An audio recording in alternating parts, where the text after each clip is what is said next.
Évidemment qu'il y a un sujet dramatique. Nous avons plus de 3 000 milliards de dettes en France. Qui achète cette dette? Qui sont les acheteurs des titres obligataires? Mais attendez, je pense qu'on va, on va.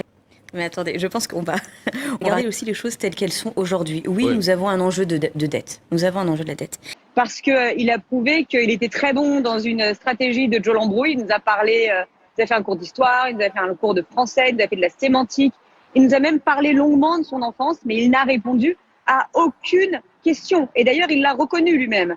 À la fin de ma question, il a très justement dit d'ailleurs, je pense que je n'ai pas répondu à votre question, Madame Thévenot. Y a-t-il une question à laquelle je n'ai pas répondu? D'ailleurs, je pense que je n'ai pas répondu à votre question, Madame Thévenot. Y a-t-il une question à laquelle je n'ai pas répondu? Évidemment qu'il y a un sujet dramatique. Nous avons plus de 3 000 milliards de dettes en France. Qui achète cette dette? Qui sont les acheteurs des titres obligataires? Mais attendez, je pense qu'on va, on va regarder aussi les choses telles qu'elles sont aujourd'hui. Oui, nous avons un enjeu de dette. Nous avons un enjeu de la dette. Mais regardons aussi de quelle dette parlons-nous. Non, mais la dette publique, la dette qui est émise par l'État, qui l'achète? Qui sont les prêteurs? Des fonds étrangers?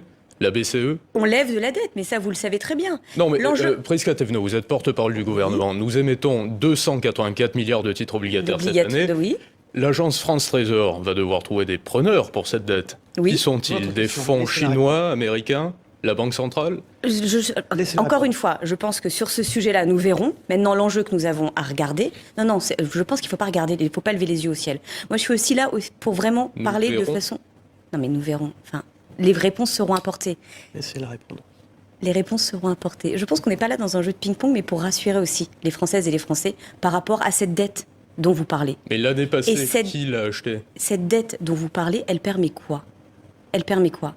Elle permet de financer notre modèle social, de continuer à financer nos services publics. Et oui, il y a un enjeu aussi de regarder grâce à qui et grâce à quoi nous permettons de financer cette dette. Il n'est pas question de revenir sur les modalités qui ont été celles qui ont été les nôtres pendant plus de 50 ans, parce que la dette n'est pas nouvelle. Et nous allons continuer à pouvoir financer notre dette. Est-ce que c'est un grave problème? Vous voyez, c'est un débat dans l'économie française aujourd'hui, et les Français sont très inquiets. On leur avait dit, bon, la France continue d'arriver à lever de la dette, etc. Et puis là, tout d'un coup, on se rend compte que la dette a explosé et que les gens sont très inquiets de ça. Et ils n'ont pas les éléments de pédagogie pour comprendre. Il a raison là-dessus. Mais c'est pour ça que je leur dis, encore une fois, c'est pas tout d'un coup. Tout d'un coup, je suis désolée. Sur 2017, 2018, 2019, nous avons maîtrisé le déficit. Nous sommes passés sous la barre des 3%. Et qu'est-ce qui s'est passé ensuite? Eh bien oui, il y a eu des opérations de quantitative easing. Non. Et ensuite, il s'est passé sur la dette. Je vais finir ma phrase, si vous permettez, monsieur. Je peux vous poser une question, tout de même. Alors, allez-y. Voilà, il y avait eu des opérations de quantitative easing qui avaient démarré en 2015 et qui ont permis de financer le train de vie de l'État, si je puis dire.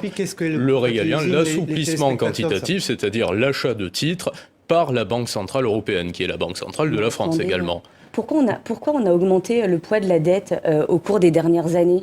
C'est pas simplement par des opérations financières. Enfin, pardon, il y a eu la crise Covid, il y a eu la crise de l'inflation. C'était avant la crise Covid, 2015. Non mais attendez, c'est pour ça le QE, ça a démarré en 2015, le quantitative easing sous l'ère Draghi. 2015, pardon, excusez-moi, je le Covid, c'est 2020. Laissez-la parler, s'il vous plaît. Je veux bien répondre. Oui, bien sûr. Je veux bien répondre sur le sujet de la dette, mais je pense qu'il faut avoir la même cohérence de questions du début à la fin. Oui. Je vous le redis encore une fois et je vais essayer de terminer juste 2 phrases. Je vous en prie. Merci, monsieur. Donc en fait, en 2017, nous sommes arrivés effectivement avec Emmanuel Macron en 2017. Ça ne veut pas dire que nous nous lavons les mains de ce qui était fait avant. Justement, nous avons regardé la situation et nous avons réduit le déficit en 2017, 2018, 2019. De quelle façon? Ensuite, eh bien effectivement, en regardant les dépenses et les recettes, de façon assez évidente. Mais quelles dépenses aviez-vous réduites à ce moment-là pour arriver à 1% de déficit? C'est plutôt quelle recette alors? C'est plutôt quelle recette? Il y avait plus de recettes. Bah oui, ça s'appelle lutter contre le chômage de masse. Très bien. Aujourd'hui, il y a un problème de dépenses ou de recettes. Et quelles sont les recettes qui vous ont manqué principalement?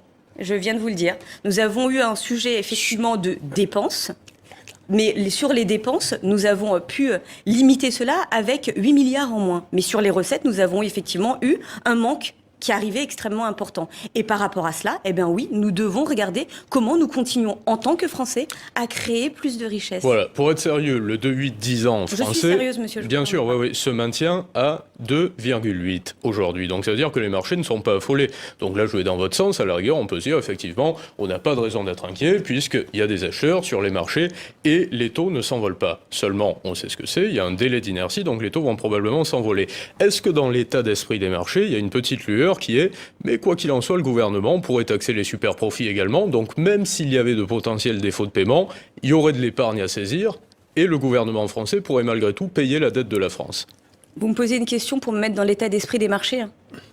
Avec lesquels vous coopérez, moi, je suis porte-parole du gouvernement et ma responsabilité, c'est justement de faire en sorte qu'il n'y ait pas de mauvaise compréhension sur la façon dont nous menons les politiques publiques pour justement ne pas être, pour reprendre votre propre terme, en défaut de paiement. Oui. Et donc, en responsabilité, le Premier ministre a anticipé et a fait une annulation de dépenses de 10 milliards d'euros. Parallèlement à ça, très peu, c'est dérisoire par rapport au déficit. Donc qu'est-ce qu'on fait? On arrête d'investir dans l'école, on arrête d'investir ça dans nos forces de l'ordre. Ça représente combien le régalien en milliards? Non mais... Oui, bon. Là, une géostratégie, s'il vous plaît. Que se produirait-il si la France quittait l'euro? Alors le système européen passait au crible, le système Target 2, la dette publique également, qui est une grosse problématique. Nous avons 360% de dette par rapport au PIB dans le monde et la situation semble littéralement ingérable. Merci Prisca Thévenot.